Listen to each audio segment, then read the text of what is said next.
All right, let's get our Facebook groups in here. Don't forget Twitter. And Twitter as I got well. Twitter yesterday. Where is it? Oh, it's on the bottom. See, we added you on there, and I think it's a I little just took different. mine off because I figured it was Yeah. confusing people. So, all right. Well, let's get the ceremonious coffee sip in a brand new giant coffee mug. Thank you to the mother-in-law for the, I think, 34-ounce Yeti or something like that. But God bless him. We're still Santa-sized it. Yeah, this is definitely Santa-sized. Yeah, we go through at least New Year's with the Santa Cup.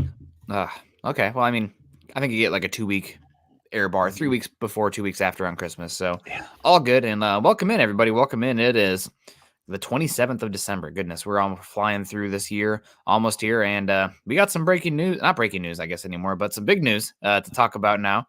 And first, though, I want to say hello to Scott. Scott, how are you doing? How was your holidays? I know we talked a little bit yesterday, but I want to show off the brand new Chelsea attire, right? Yeah, I guess that's all I got. I got a bunch of Chelsea stuff for Christmas, but I was like, blue, orange, old school Chelsea logo. I'm like, I can wear this every day on the Broncos show. So I figured I'd throw it on today, especially Chelsea plays at 12:30 Eastern. So watch 30 minutes of soccer before you tune into the press conference today with the Walton Penner Group and George Payton.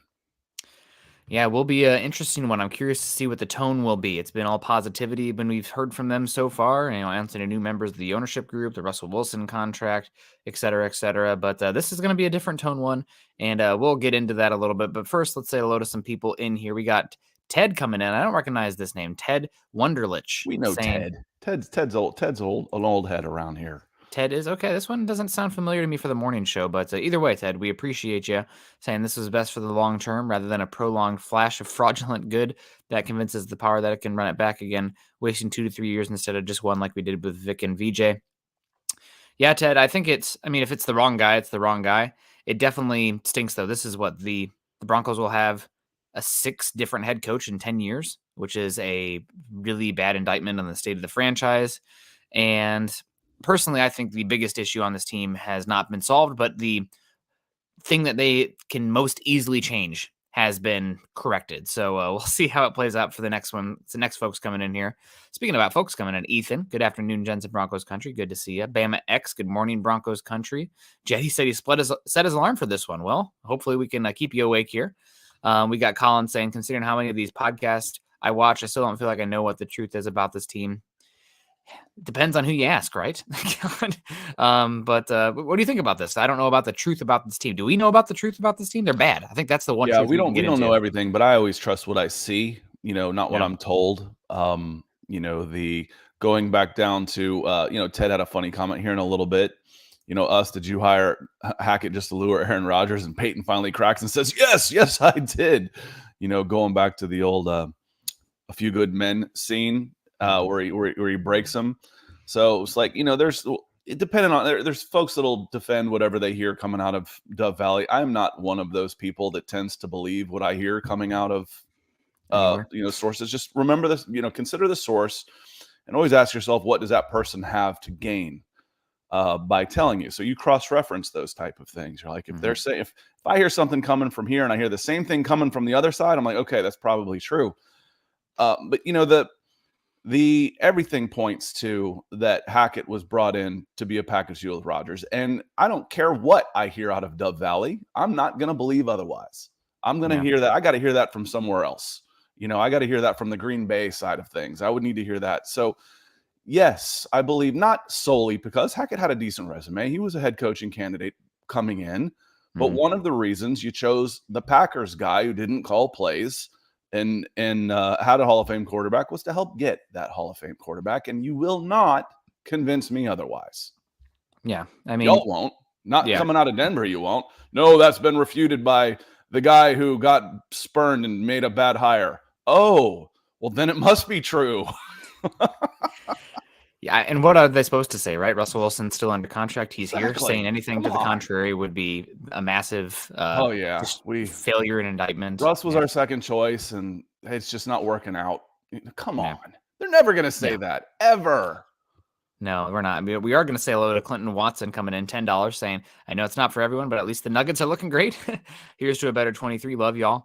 Yeah, I really liked the Bulls when I was like 5 years old, during the Scottie Pippen, Michael Jordan era. And I think if the Sonics get a team out here, maybe I'll dip my toe in the NBA, but NBA, not really for me. I watch the NBA and I just get angry because I see all these athletes like that guy should be an offensive tackle. That guy should be an edge rusher. That guy should be a wide receiver. That's all I see when I watch I've said basketball. cornerbacks and NBA players are the best athletes in the world. I appreciate basketball, but something had to give when I turned football into a career. I grew up on the Hawks. They were the only decent team in Atlanta in the 80s.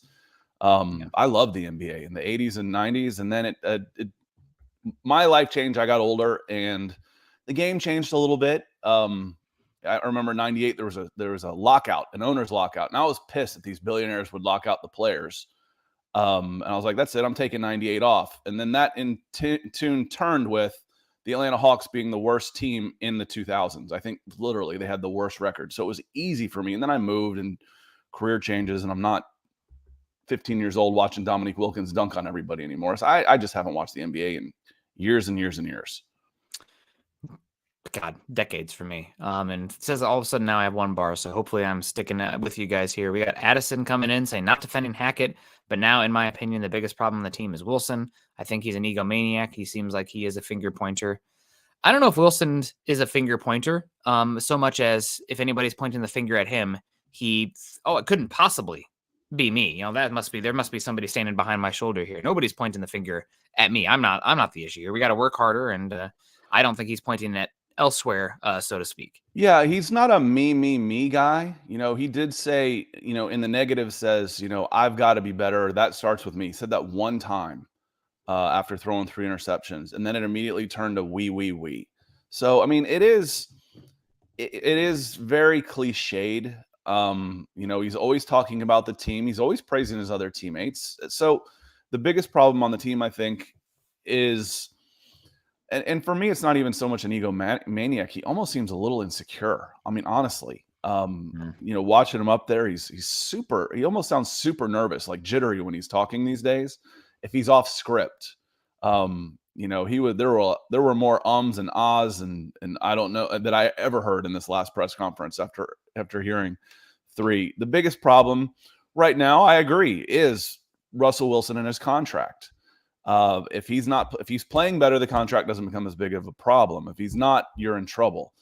So therefore, that's the hardest one to fix. For me, still, the first thing I would address is still the interior offensive line, because I think that is the easiest place to improve for the least amount of capital.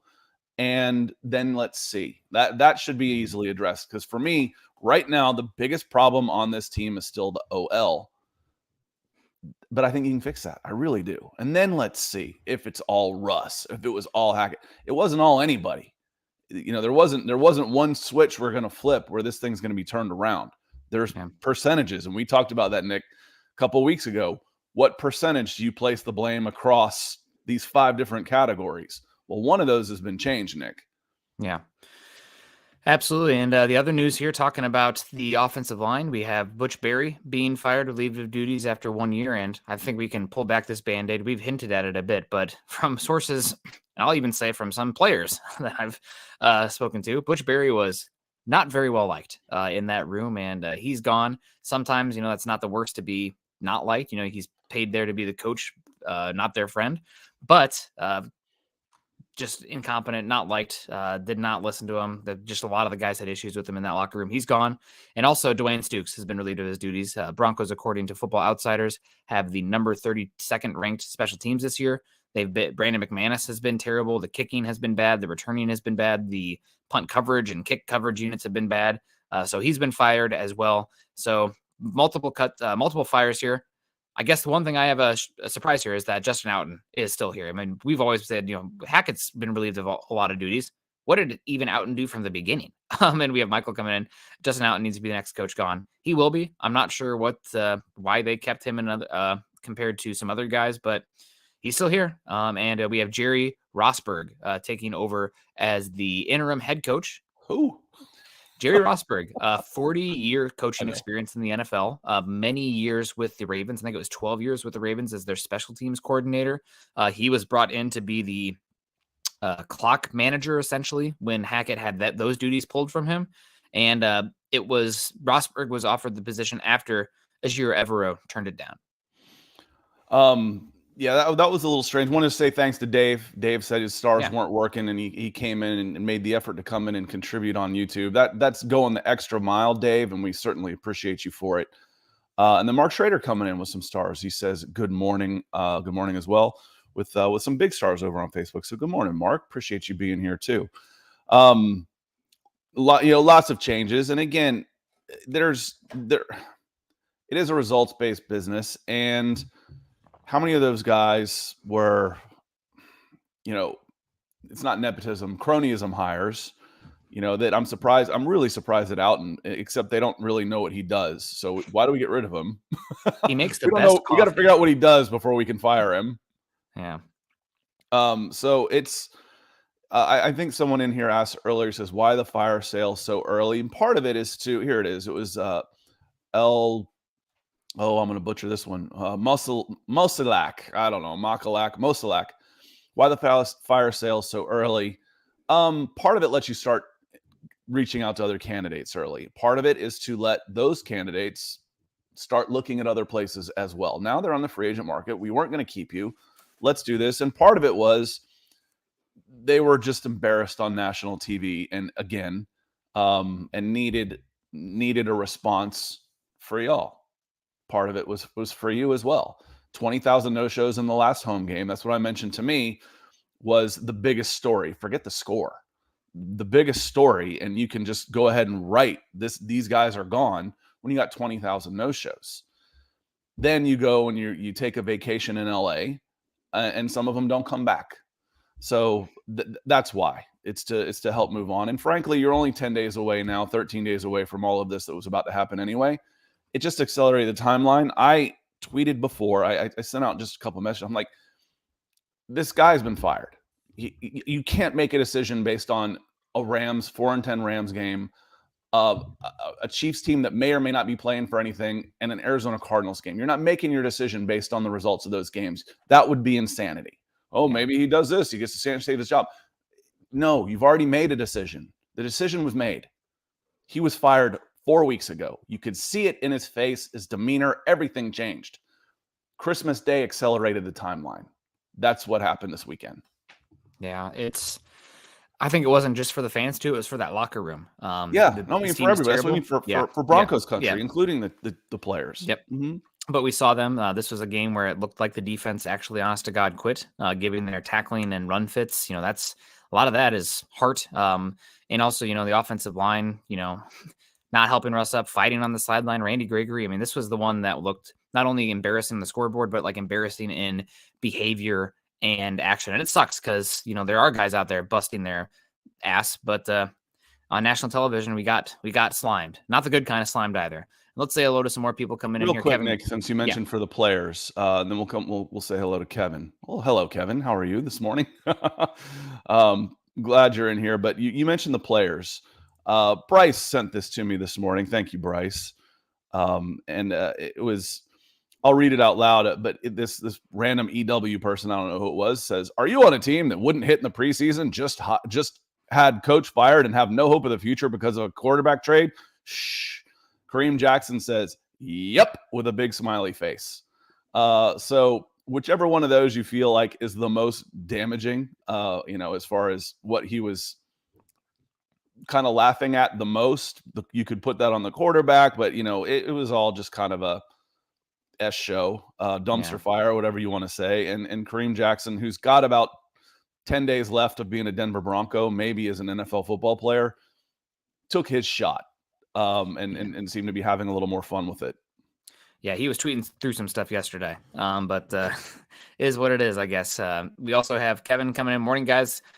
Nick and Scott, well, they finally pulled the trigger on Hackett. Hope they get a good coach, Denver Broncos for life. Thank you so much. Luke Wright's in the house. Good morning, Nick and Scott. Sunny Days is in the house. Good to see you, Sunny Days, with all the emojis.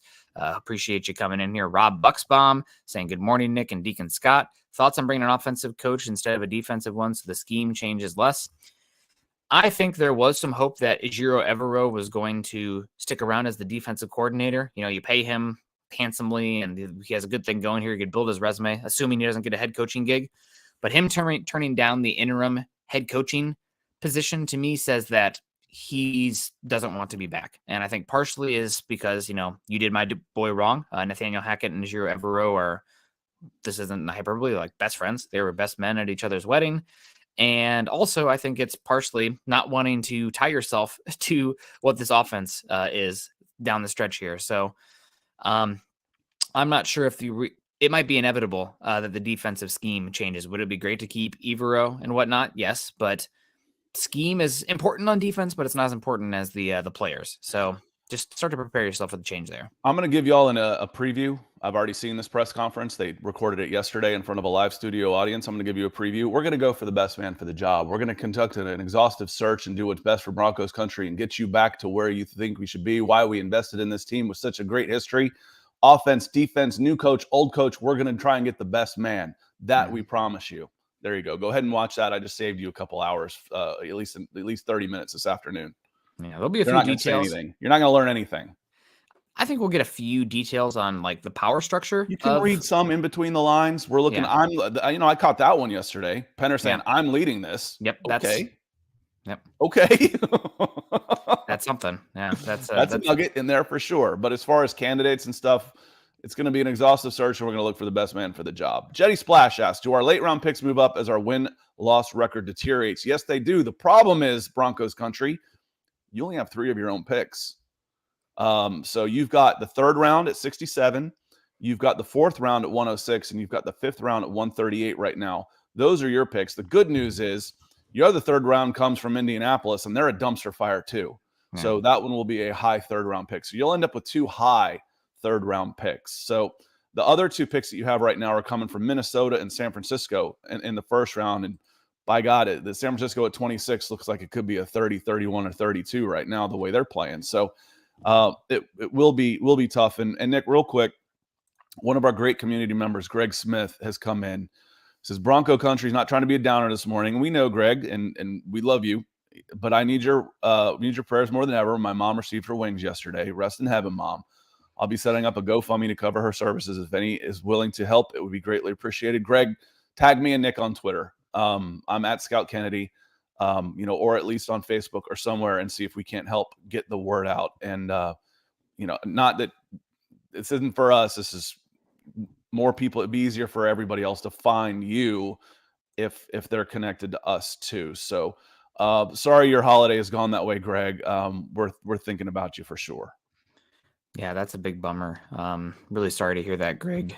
Thinking about you and your family at this trying time.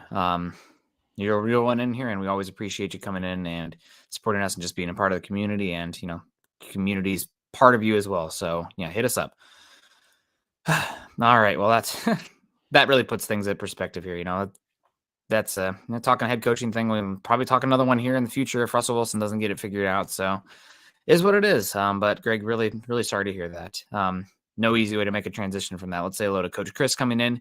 $20 super. Good to see you, Coach Chris. He says, happy holiday, brothers. Happy holiday to you, Coach. The problems with this team are much deeper than Hackett, but it's a start. Rams surely knew our defensive weak points. Where has our tight end gone all season? Love you guys. Keep up the fight. Denver Broncos for life. Greg Dulcich has been fine. I think this is more of a indictment on tight ends in the NFL in general right now. They're just not high volume positions. There's really the only guy who gets a high volume workload at the tight end spot is Travis Kelce. A lot of the other ones, you're getting maybe 10 targets, maybe 4 receptions. It's just, you're not peppering them the football like you are wide receivers. Yeah, Nick, you're coming out on me just a little bit on this. Mm-hmm. And then part of it also is, the middle of the field with your quarterback. For me, that doesn't excuse the absence of Albert Okwuegbunam. Those aren't reasons for that. And I'm not placing blame on this. Don't get me wrong. I'm not saying, okay, it's another indication this team needed to be fired. Look at how they handled Albert Okwuegbunam. No, I'm not saying that. This could be all on Albert Okwuegbunam. It could be a combination of both. I don't know that, but he's a physical weapon. I mean, he's got some tools to him, and he's been mothballed completely. And basically, Dulcich is a big slot. He's a big slot receiver, which we knew. We said this is where he can come in and make an immediate impact. And you're right, Coach Chris, and we appreciate you coming in. a couple days after Christmas and supporting the show like you always have. Love you for it, brother. He says, the problems with this team are deeper than Hackett. Yes, they are. Yes, they are. But it's easier to change a coach than it is to change a 53-man roster. There will be some big changes in this offseason. That I promise you. On this roster as well. There's too many non-contributors and expendable players on easily removable contracts that it's going to be a hell of an offseason for sure. I'm going to reboot real quick, Mosalak, Scott. I'm glad I got your last name right. I'm happy about that one. Yeah, thank you. Good to see you, Mosalak. Richard, hello to you. And I'm going to reboot real quick, Scott. I will be right back in. So hold down the fort for 2 minutes. Yeah, we'll see if we can't get him going a little bit as well. Get Nick going just a little bit as well. But Richard says, good morning as well. And Kevin comes in. He says, love to listen to, after a good firing. Let's ride Denver Broncos for life. Going to change things for sure. I think it's going to be real interesting. I want to scroll back up and see if I can find Ethan's comment on the power rankings where he got he was having a good laugh at what they were. Here we go. Recent power rankings that I don't pay much attention to. And frankly, I haven't looked at them in a while either because we're getting close enough to the playoffs that's all that really matters. I click on standings, but he says the Texans, to their credit, they never give up at 30. And frankly, guys, I told y'all last week when there was some of this uptick about, we scored 28 on the Chiefs after they let off the gas, which is natural. We beat the Cardinals. The Cardinals were freaking awful. Awful. I said last week, the Texans, if I had the Texans against Cardinals, I would take the Texans. And then they go out and beat the Tennessee Titans. Good for them. It says, to their credit, they never give up. The Colts at 31, they should just give up. And at 32, the Broncos, they've officially given up. And all that's true. I don't think the Colts have given up, but they probably should. The Texans have been fighting, man. They're close enough where they could still get the number one and still play hard with 2 games left. The Colts are actually still in contention for the number 1 overall pick. A lot has to go right that won't happen, but that's some of the things that could happen. Let me see here real quick with Kenny coming in, KB82, Kenneth Booker. He says, next WWE, Reisner versus Murray with Rippin as the rep. I said that yesterday, y'all. One of my takeaways was how strong Latavius Murray is. When he stood up there and there's your running back coming in and puts a shove into Reisner and knocks him back a couple steps. That's not a man I want to mess with. That's somebody I want to have on my side if we're getting off the bus together or just, I always said, Nick, if I couldn't either whip you or outrun you, we were going to be friends. I'm pretty sure I might be able to, well, not anymore. I can't outrun anybody. I might have been able to outrun Reisner. There's no way I was outrunning Murray. And I'm pretty sure both of them would have whipped me. We were going to be boys. So I thought the whole scene was pretty interesting, honestly, where, again, it's not that big deal. One of the reasons it's a big deal is the whole Broncos team as a whole was a train wreck. 2, I didn't notice this the first time because I'm watching them, but Tracy Wolfson's standing right there. I mean, she basically had her hand on the bench just watching this. There's your CBS sideline reporter within 3 feet of the entire altercation. Those were 2 of the big ones. 2 of the big ones for me, Nick. And then watching Glasgow, I'll be like, yeah, whatever. They know it's not that big a deal. So, Nick, you're still struggling a little bit. We got a big one coming in here. Yeah, Nick's struggling just a little bit with the internet this morning. I know he's got, like I said, 60-mile-an-hour winds coming in Seattle. That is going to be tough. I want to hit Deanna coming in. She says, morning, gentlemen. Happy Hackett is gone. Listening while I get ready for work. Can't wait for next season to start.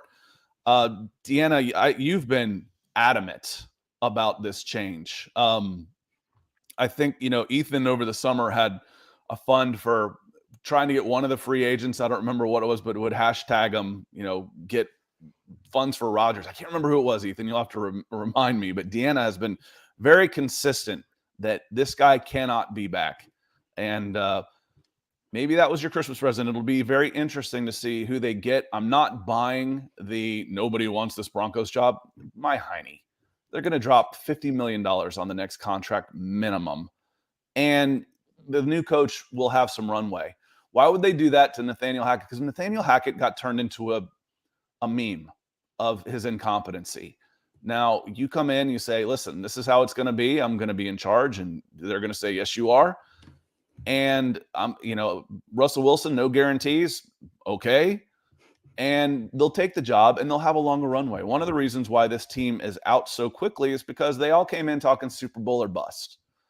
We spent all this for a right now quarterback. We didn't draft a quarterback number 1 overall and come in and start at the bottom. You get a 3-year window on that for the most part. You'll get some time unless you're Urban Meyer. In this case, it was about expectations. Well, the expectations have now been put into the freaking toilet. So as long as you aren't completely incompetent, you will get a longer runway and a big paycheck, a star franchise, one of the crown jewel franchises in this league, a terrific fan base, great support from ownership. It's a prime job. Miss me on this, you won't be able to hire anybody crap. He just might not be able to hire the top guy on your list. That seems to be a lot of talking heads in the NFL side of things, not the Broncos side of things, but the NFL coverage side of things, where a lot of people are saying, with these job security, with George Payton maybe on the hot seat. I mean, already, having power stripped away from him, from being tied to Russell Wilson financially, from the lack of massive amount of cap room and draft capital. It's something that is certainly concerning for this team and makes it a less desirable position unless you're willing to overpay, which is something this front office might do. And we've already seen George Payton's power chipped away, like we mentioned there, taking a back seat a tad as the main driver of the head coaching search. Well, maybe that next head coach comes in and is Payton's answering to him rather than the head coach answering to Payton, which can also be a big dynamic for bringing in a head coach as well. You have final say of the roster or final say of draft picks, or, you give us the guys that you want to get and we'll work out the contract details. So will be interesting to see how it plays out. And hopefully it looks like my internet has started to clear up a little bit. So I can hear the wind blowing, but we're doing okay out here. A few more super chats. Real quick, Nick, I wanted to hit on your point as you're going through one of my coaching friends that I used to take with me on the road when we were running events. He was one of my coaches for my events. He say that, there are no problems, only obstacles from which we've yet to overcome. So as you are running through these problems, I'm like, you know what that sounds like to me, Nick? That sounds like opportunity. As I'm trying to hire you, Nick Kendell, I've got a general manager that is kind of on the hot seat. Well, you know what? We're going to give you some more power.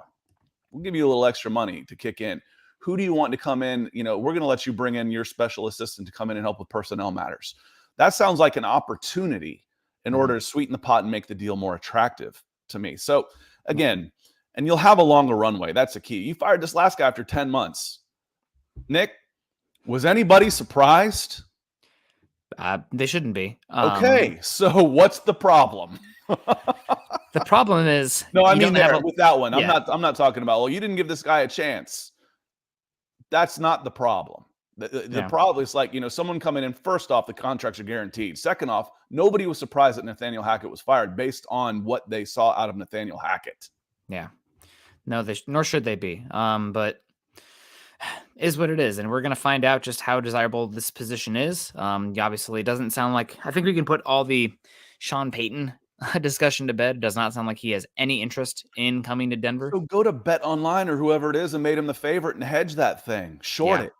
Yep. I said that yesterday on Twitter. Give me $1,000 on who won't be. He's the betting favorite at some place that I'm not allowed to bet because I live in Georgia. Let me get my NordVPN and say I'm in Denver and make that bet. I'll bet $1,000 on that it won't be Sean Payton. And if I lose it, y'all be happy and you can pay me back.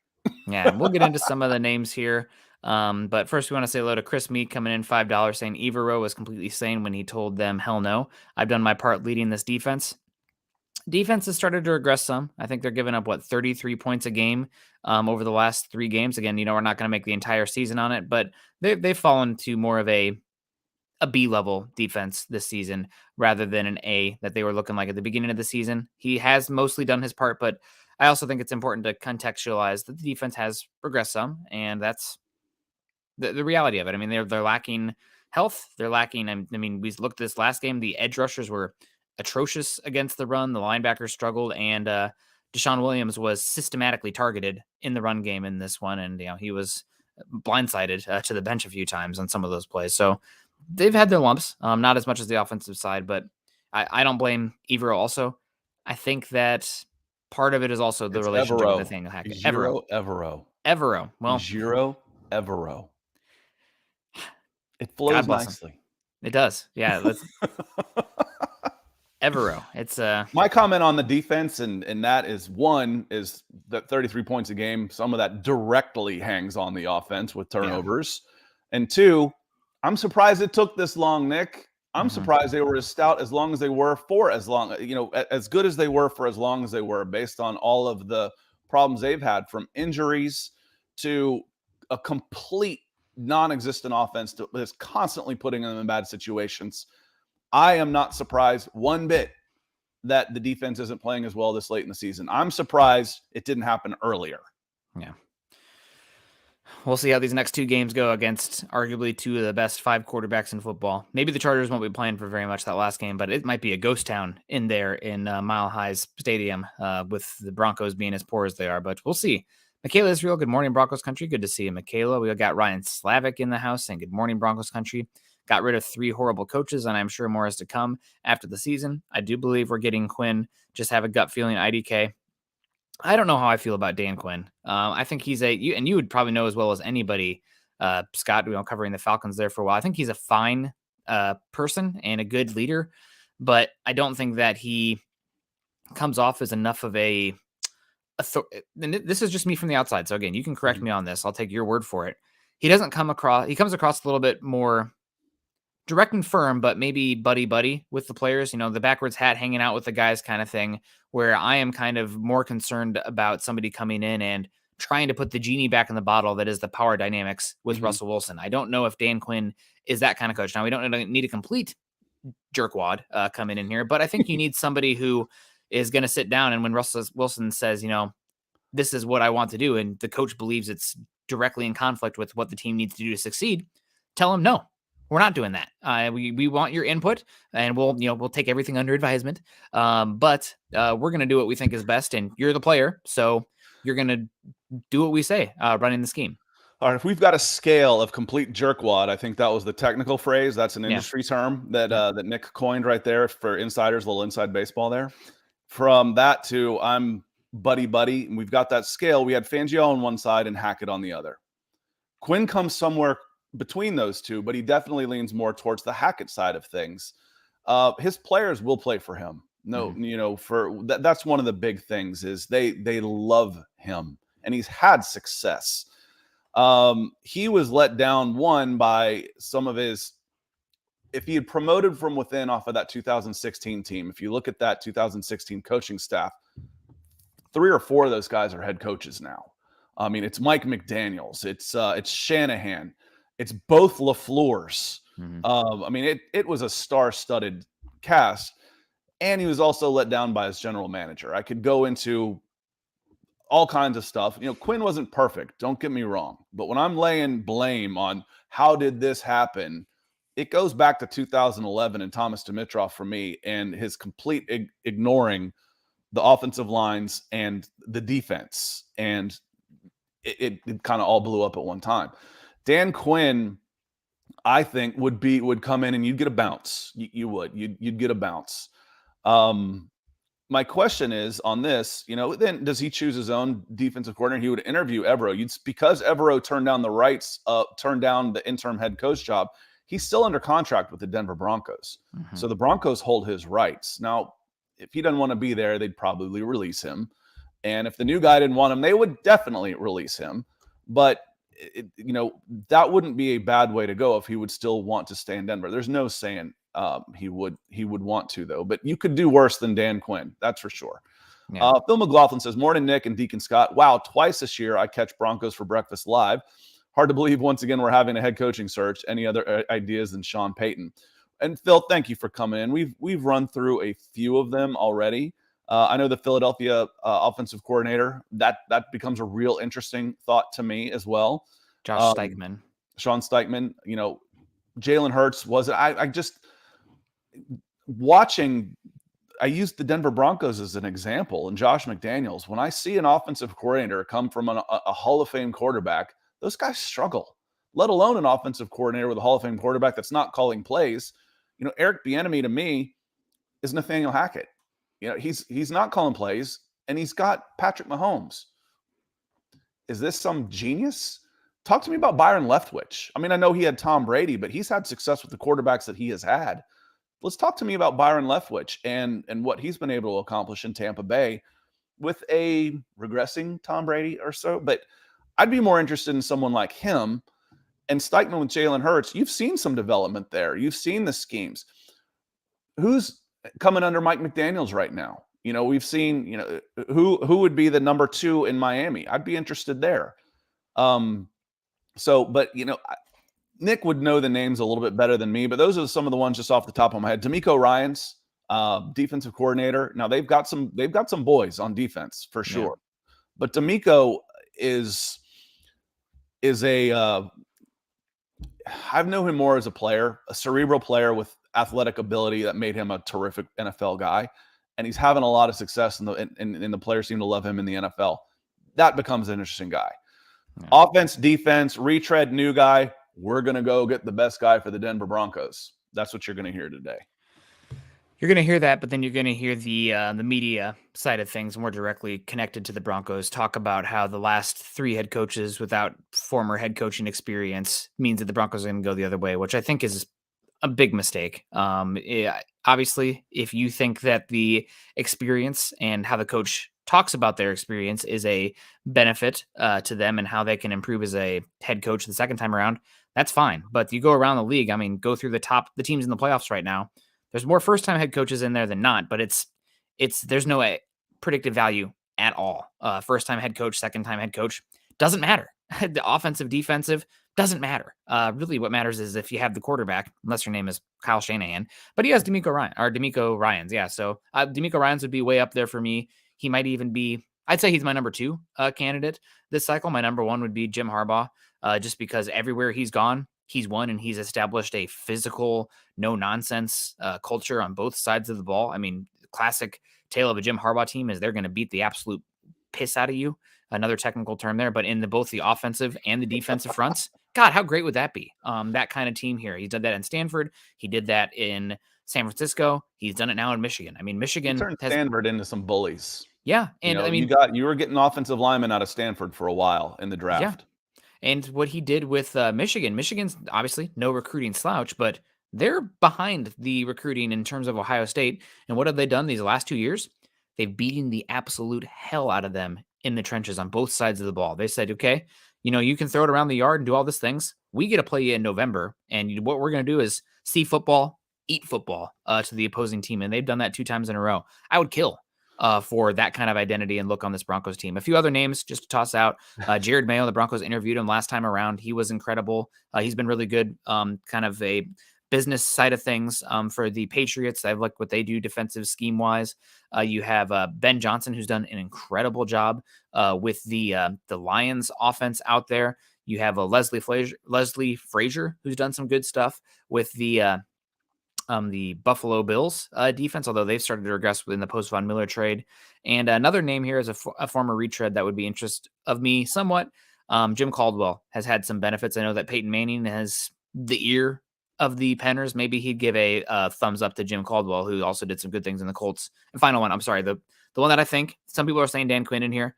I think it inevitably ends up being Frank Reich, who had a weird situation there in Indy, but he's an offensive guy. He's a second-time head coach. He's got a lot of good coaching tree guys in the league as well, not to the Shanahan side of things, but there's a lot of Reich guys as well. So that's who I think it'll inevitably end up being.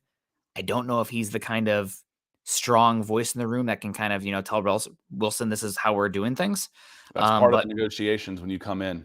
Yeah. And then you've got to back them. There's got to be a chain of command. When the chain of command goes out the window, you see what happens. Yeah.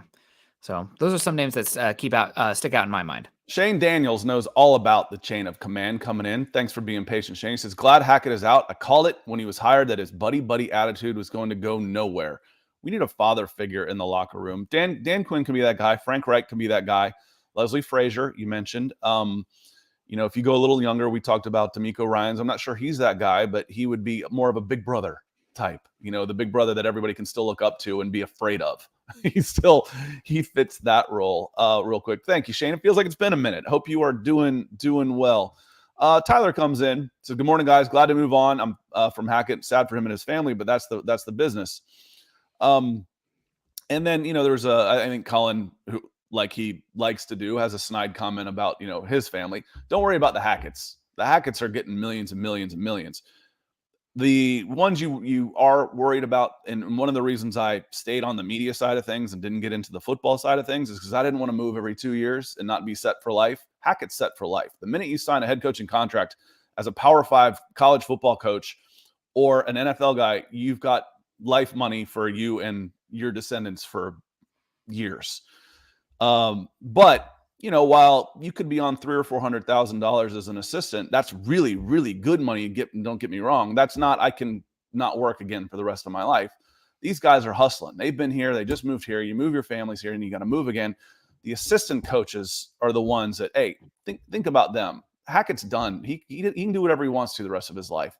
These other guys, they got to hustle. They're uprooted. They're not making anywhere near the same type of money. So yeah, I feel for Stukes and Outen and Barry a little bit, but not too worried about the head coaches. They're getting paid generational money the second that they sign a contract. Yep, you're 100% correct there. And we got big guys coming in here. Mm-hmm. Thank you so much. Got a couple of 50-pound and dollar ones coming in today. Ethan saying the Penner statement, I will lead our head coaching search with support from our ownership group and George, whom I have the dreaded vote of confidence in as our general manager. If Peyton was to receive one more head coach hire, that doesn't bode well. As Penner says, I will lead. I'm not sure what to make of this totally just yet, other than Peyton has lost a little bit of power with the new ownership dynamic coming in. Is this Penner saying that he doesn't fully trust in George Payton, or is this Penner saying that he's going to be a Jerry Jones-esque head coach or owner, where he's very much thumb on everything going on in there, which can be good or bad? I mean, we really don't know yet, but definitely something to watch here. I don't think we're going to see Jerry Jones type or Mark Cuban type or Jim Irsay type, because we would have seen and heard from him already. Over the course of the last 4 months, it'd be, let me use a bad example just because I like to. Elon Musk buying Twitter. All of a sudden, he's everywhere. I bought this shiny new toy, me, look at me, and then me again. And these guys have been in the background. What this says to me is they screwed it up last time. I'm going to be in charge of this to make sure we get it right. How much he might just be sitting back and saying, okay, bring me the candidates and I need to green light him. That's fine. That could be one thing. I think, being in the lead doesn't mean he's micromanaging everybody else. But it also says the people that were trusted to do this the last time screwed up bad. This time I'm in charge. If it goes wrong, it's my fault. I'm the owner. And that's how it should be. Again, chain of command. I'm okay with that. And we'll see how it goes. Appreciate you coming in, Ethan. As always, missed you yesterday. Hope you had a good Boxing Day and a good holiday. Yeah, thank you so much. We appreciate you coming in and supporting us. We also got our guy Montana Altitude coming in saying morning priests. I don't know if we're the morning priests, but we'll take it. They call me the deacon, so I'm not really sure what that means, but I think that's a cool name anyway. Growing up with Deacon Jones a little bit, he was a beast. And they call me, hey, you idiot. But coming in saying... I've been called worse. Yeah, that's very true. Looking into the future of the Penners could make the Broncos the next powerhouse AFC franchise in the league. They have the money. Yeah, they have the money. Unfortunately, I guess, for the Broncos now, they also have the parameters of the salary cap and other things in place that make it harder to, buy your way to a great team. They can't, Yankees their way to constant division titles, or Dodgers, I guess, is probably the more appropriate team to use these days. But definitely it's something that should be a benefit to the Broncos going forward. You have teams like the Raiders where they are literally part of the reason they traded Khalil Mack is because they did not have the actual money to give him the extension in-house to put all that money in what is escrow? I always want to say furlough. That's the wrong one. That's a wrong finance term. But that's where my money goes. But yeah, so that's they do have the money, and hopefully they will turn it around. It might be more of a long-term thing, especially if this Russell Wilson contract ends up being if he's as poor as he's been this year, next year, you're probably not out of it until 2026. And those are probably some lean rebuilding years as well. But long term, this Broncos team should emerge. And by the time they do, Patrick Mahomes and Justin Herbert will be that much older. So that's the sick, twisted, positive way to look at it. This team will show improvement right away next year. Again, the bar has been set that low that you reset your expectations where competitive and you start getting some of those wins. And Montana Altitude, thank you for coming in with the super this morning. One of our Twitch friends, Arthur Eugene Spooner, comes in and says, hey guys, I'd really be interested in Shane Steichen as a candidate. I think we mentioned him a little bit. And I like the fact that, Jalen Hurts is a good quarterback. Don't get me wrong, but I think he's overplaying his tools, so to speak. Yeah. Where, if Josh Allen does well, you kind of expect him to do well. That dude's a Superman. I mean, he's a robo quarterback. He's got everything you're looking for. Jalen's not quite there, but yet he's still doing it. And Tua is the same way. That's another reason why I mentioned, what are you doing with Mike McDaniels down in Miami? Who's learning under Mike McDaniels? That might be someone that I might be interested in. But Mike McDaniels is so different that it might not work that way. It could be one of those where, hey, I brought in a McDaniels guy, but he's not McDaniels. McDaniels is pretty unique in this business. Yeah. Lori Anderson comes in. She says, I would love to have Jim Harbaugh with the Broncos. What are the chances of that happening? Would he leave Michigan?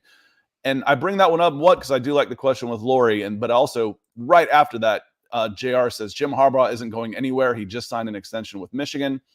That doesn't mean anything. Nothing. An extension on a coaching contract means zero to us. It just means that it might cost a little bit more money to try and get him out of it. The buyouts on those aren't exactly the full extension. Now, it's like 5 years, $65 million. He's making about $11 million a year at Michigan. You don't want to get into a bidding contest with an NCAA powerhouse because, frankly, they're worth as much and they don't have to pay their players. But all that means is it would cost a little bit more to buy out the contract. That's all. If you want to coach and he's contractually available, you can't do that in the NFL. It's tampering or whatnot. And he's contractually available, you can have him. It just costs you some money. Yeah, and I would be shocked if the Broncos don't make the call on that one in the very least. Maybe he's not leaving Michigan. I do know that the era of college football is changing drastically. It's becoming less coaching and more campaign manager out there. I mean, you have to not only campaign recruits now, but your own players, and working with not only the athletic department and your own coaching staff, but now these NIL collectives.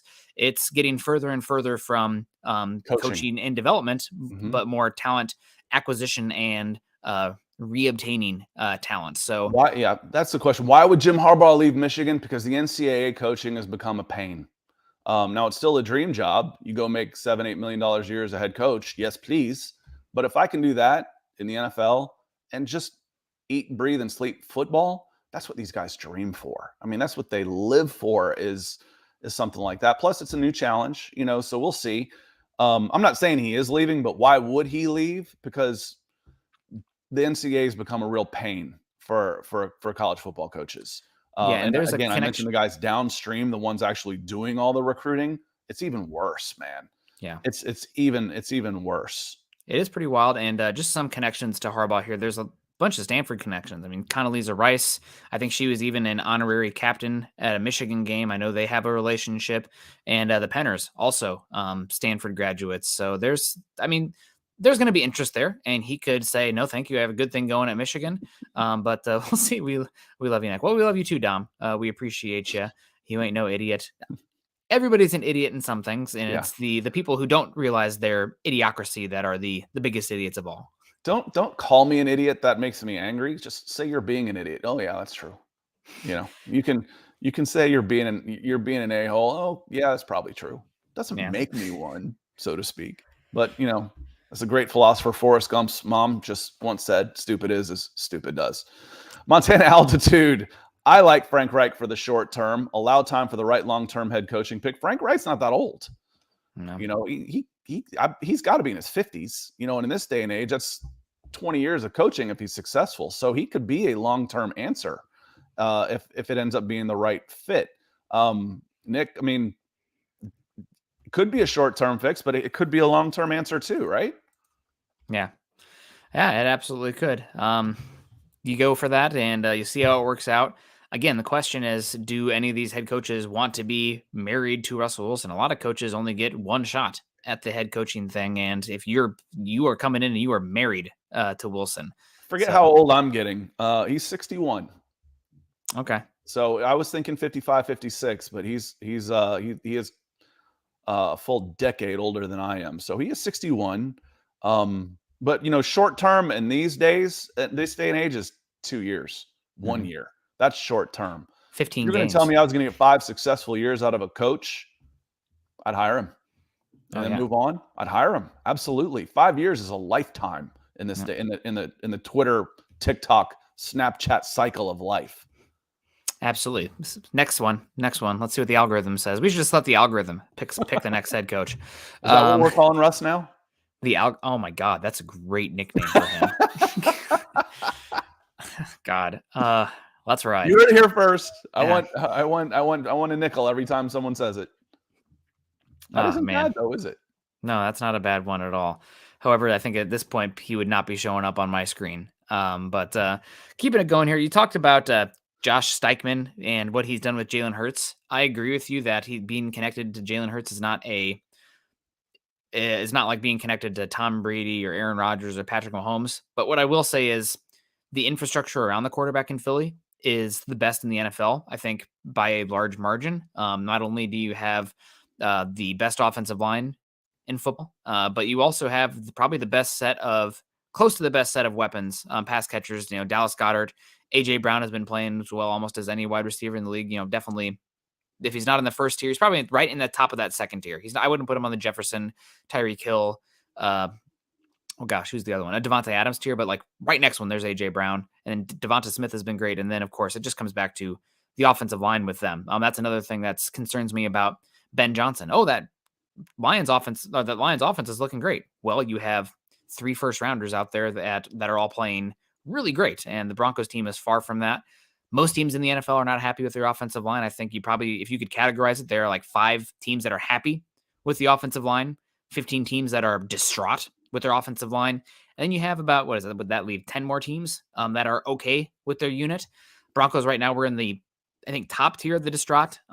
It's maybe bottom tier with all the injuries that we've had. But those are some things that with how those guys run their offenses, it's not the quarterback doing it right now, but I think it'd be pretty hard to replicate the offensive line prowess and infrastructure out of the gate. Speaking of offensive line, I want to get to our guy Adam here. Adam, you're killing me with this stuff, man. You really are. You're typing yourself. Your fingers bloody so much that you're hearing, but you're not listening. You guys say the O-line is horrible. Don't mention how terrible Russ is against the blitz. Blah, blah, blah, blah, blah, blah, blah, blah, blah. Yes, we do. What we talk about constantly is what is the more fixable problem right now with the Denver Broncos. It is easier to start working on the offensive line than it is on Russell Wilson. And it's not just the blitz, it's pressure, period. He struggles against pressure because he ducks down and he's acting like he's scared back there, runs into guys getting sacked, tries to extend, misses. Then he goes for the home run ball, and you saw Courtland Sutton waving his arms up and down. I'm right here. Or he could have run for first downs. Yeah. Yes, we do. When we talk about how this team can improve and improve quickly, the easiest way to do that is the offensive line right now. And then let's see how things improve from the backside. You're not tied to your center. You're not tied to your left guard who's a free agent. Your left tackle's hurt. Your right tackle is a bunch of free agent guys that are coming in. So there will be changes along the offensive line. And that is the easiest place where you can start seeing an improvement. Then you can get a better evaluation on Russell Wilson.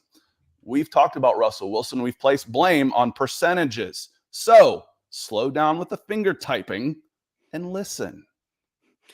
Yeah, and I don't think he meant us. I think he was mentioned more in the commenting section there. But my big thing with the offensive line has been, I think the pass protection especially has waned as of late, but it's as much on Russell Wilson as it is on the offensive line. My biggest issue with the offensive line has been the run blocking. Colin can give me a hard time for this one, but they have offensive line like run blocking grades. There's a graphic out there. It's a offensive line run blocking grades versus rushing yards expected.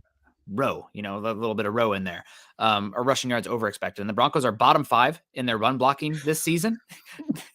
Scott, your eyes, one of your days' face going to stick like Wait, that. I think they got stuck when I rolled them. But the Broncos are bottom 5 in rushing yards, the blocking grade for the offensive line. I think they're bottom 2 in the running back rushing yards as far as what's been blocked compared to what they actually get. So for me, the biggest thing, they got to be better at the running backs, of course, but the run blocking on the offensive line has been atrocious, and that's especially up the middle. And I think that's probably one of the biggest reasons this team has struggled this year. If you have an elite quarterback, you can overcome that. But Russell Wilson is as limited and dependent on the success of the running game to open things up for him as any quarterback in the NFL.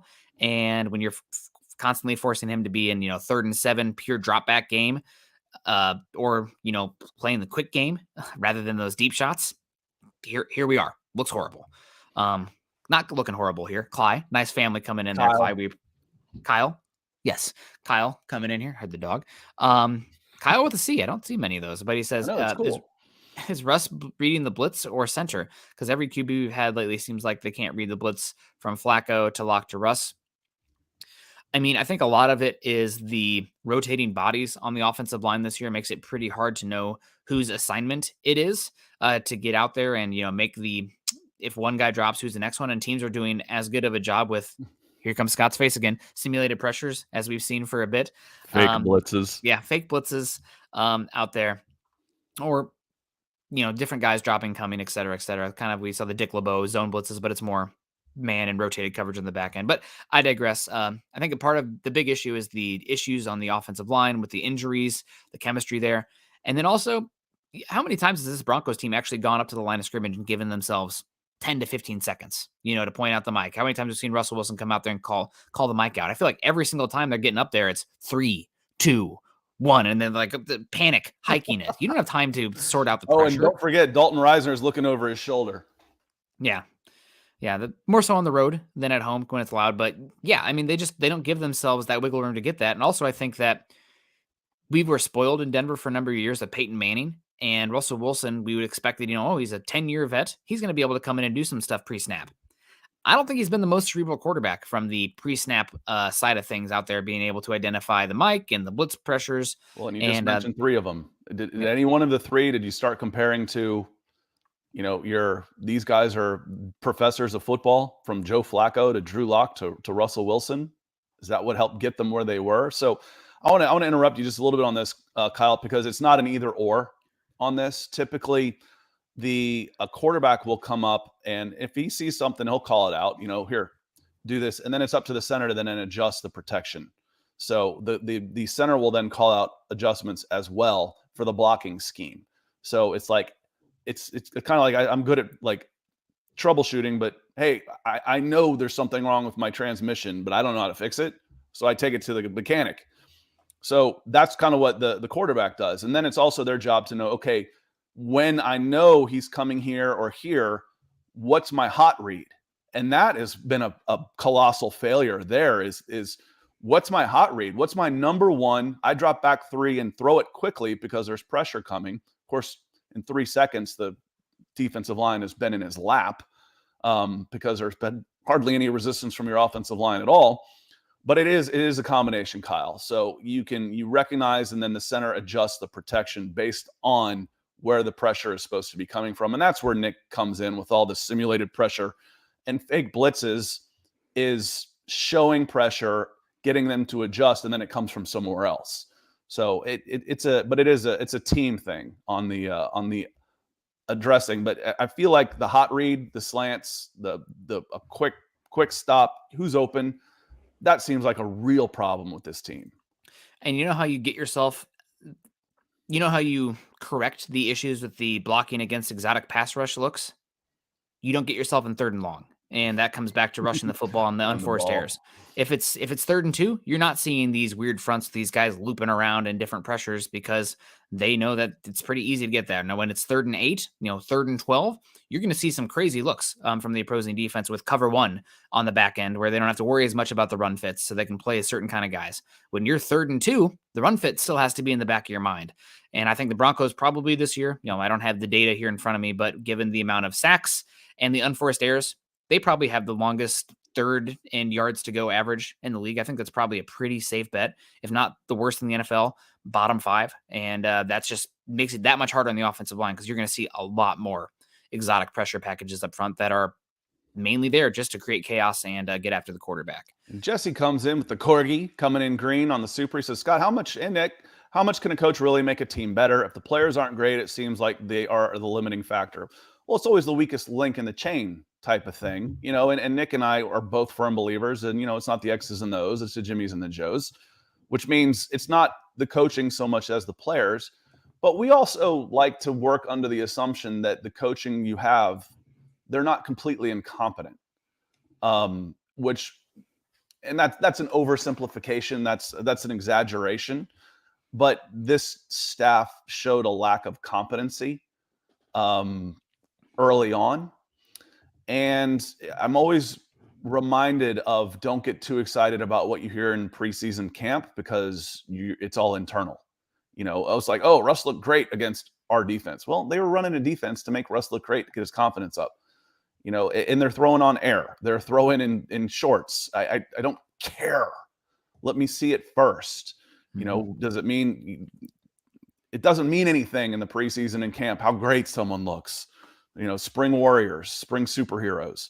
But the coaching can absolutely make a team better. And part of it is the belief in the coaching and calling you see how fine the margins are in these games. A big line in NFL is 7 points. A big line in college is 70. Then the coaching doesn't matter. I'll coach Georgia against, Valdosta State. No offense to Valdosta State, but I'll coach Georgia to a win in that game. It can absolutely make a team better. The belief in the system and what they're doing. And it's not just on game day, but it's all through the week. It's all through the preseason and doing all those things.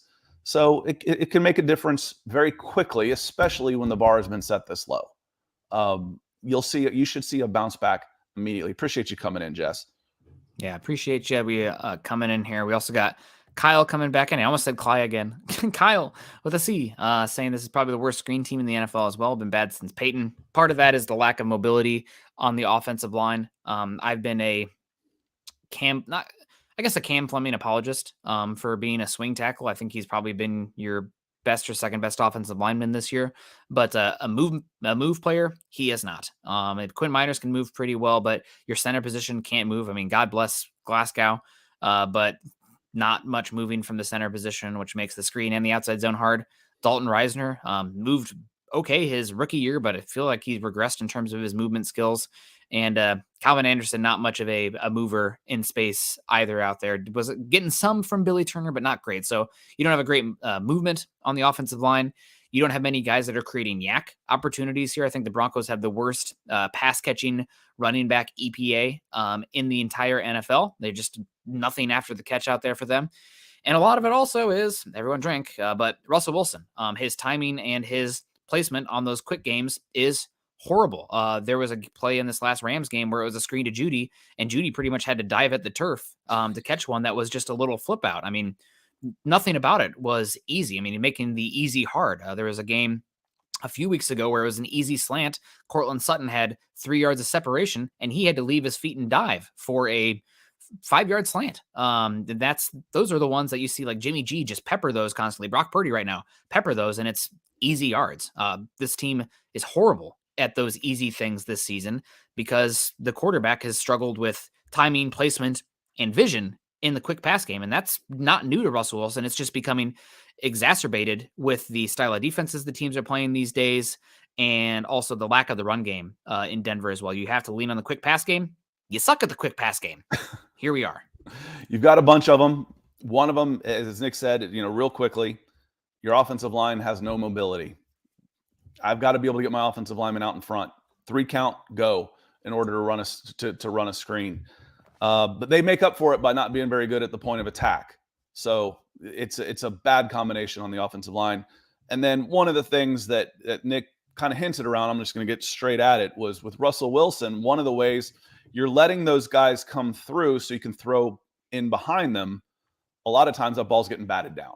They're getting swatted down. So the edge that you let come free because you're going to run a screen in behind him, he's just volleyballing the ball back at Russell Wilson. So you got to be able to throw up and over and around those guys. And it hasn't been happening. All right. Well, any final thoughts before we get on out of here? The Broncos' big news today, yesterday, Nathaniel Hackett relieved of duties. Hello to Ernie Mays, of course, the one and only. We talked only Broncos today, Ernie. Although, Ernie, I got to say, if we're talking another head coaching search here, we're going to have to talk about other teams because you can't talk about these other candidates without the context of what they're doing on their current team. So forgive us on that one. And Eric coming in saying, Sunday was my first ever Bronco game. Let's say I was devastated. Well, at least you got the slime hat to get you through that. Those are pretty nice. Although I was just happy to see the players I've been watching for years. Still fun to go. I'm Eric, terrible game to be at. I think I went on my 0-7 or 0-8 at Bronco games I've attended live. So you got a long way to catch up to the negative, the anti-goat or whatever, maybe slaughter a goat for me out there. And Adam coming in all saying, forgive me if I'm wrong. Thought yesterday you said didn't think it matters who's a quarterback with this offensive line. That's also going to suggest that other QBs are better against the blitz. I do listen, believe it or not. No, I think there's a little bit hyperbole. I have talking about, the offensive line. It doesn't, when you're facing pressure and guys are right in your lap at the snap, I don't care who's playing quarterback. Can you improve? Can Russell Wilson improve? Absolutely. Has Russell Wilson been playing well? Absolutely not. We've been on that a lot. What is the cause? I still think one of the main causes, though, to Russell Wilson's regression is the offensive line. So I don't know, to your point, why has he gotten so bad at these things that he was able to do before? Is it because he's a jumpy cat back there? With the offensive line, there's a complete lack of trust in the offensive line, a lack of trust in his receivers. That's why he forces the ball to Cortland Sutton all the time. I don't think Russell Wilson is as bad, where this is a fact. He's bad against the blitz. Okay, he has been bad against the blitz. Can that get better? I think it can. He has been bad against pressure. Can that get better? I think it can. Will he return to his very best? Probably not. But it can get better. And I don't know that can get better until I address the offensive line. They're going to have to improve the offensive line beyond what league average is for this offense to function with Russell Wilson. I mean, that's just the reality of it. And that's not what you want to hear when you're paying a quarterback as much as you are paying Russell Wilson.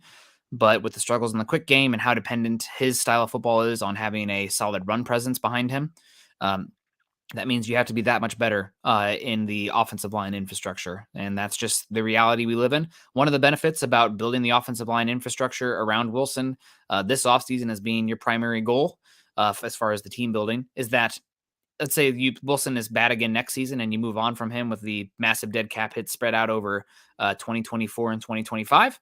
That offensive line investment and improvement is going to benefit whoever comes after Wilson as well. So got to think about ways, and that's going to be an interesting topic this offseason. How can you build this team for not only the short term to improve and try to salvage the investment of Russell Wilson, but also set yourself up where you can have somewhat of a soft landing if you are moving on from Wilson. Investing in the trenches is never a bad thing. Yes. Never.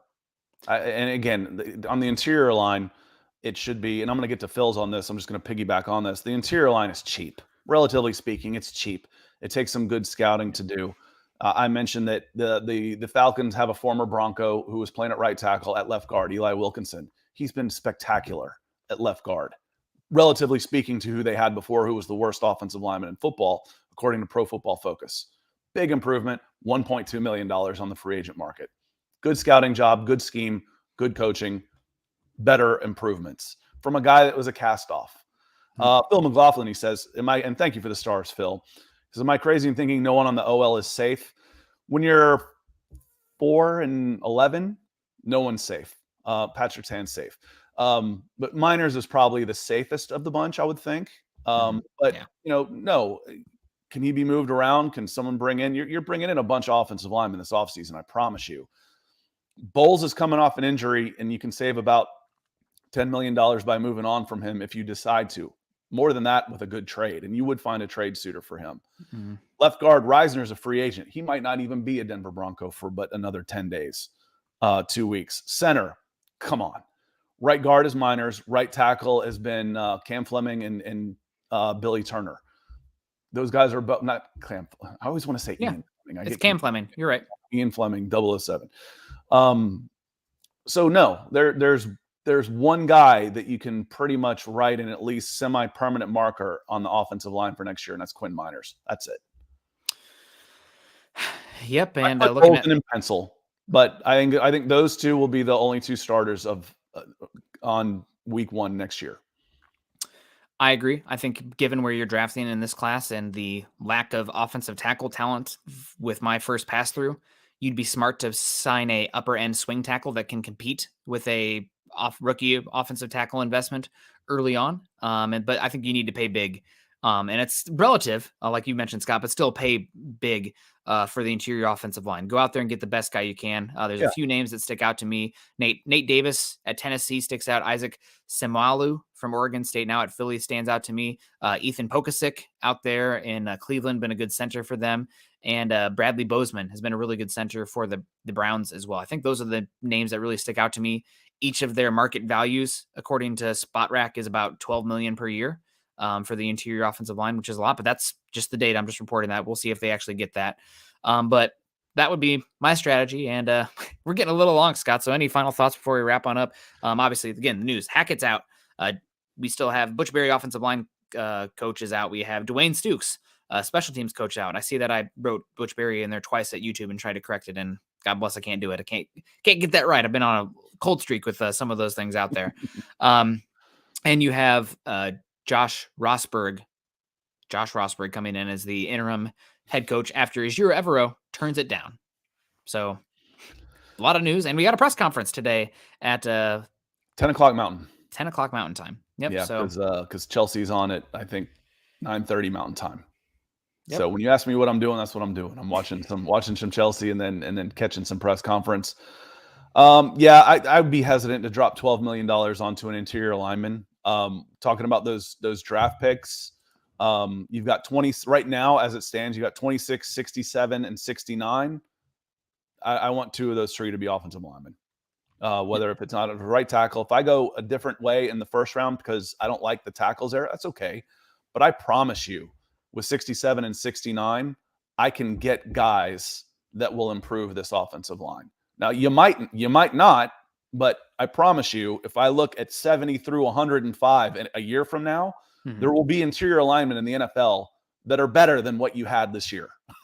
Yep. So there will be guys available. It's going to take some good scouting, some good development, and all that type of stuff. But you've got the draft capital and the free agency to improve this team right away because the bar's been set low. That's part of it. Yep.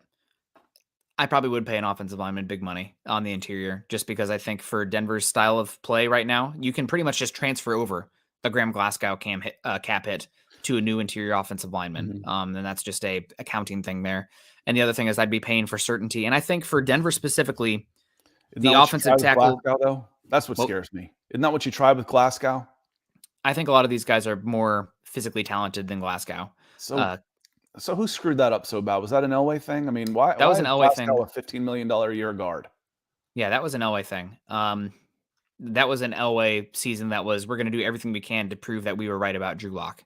And I don't think that was a bad strategy in hindsight because you have to figure out what you have there, remove the excuses around the quarterback.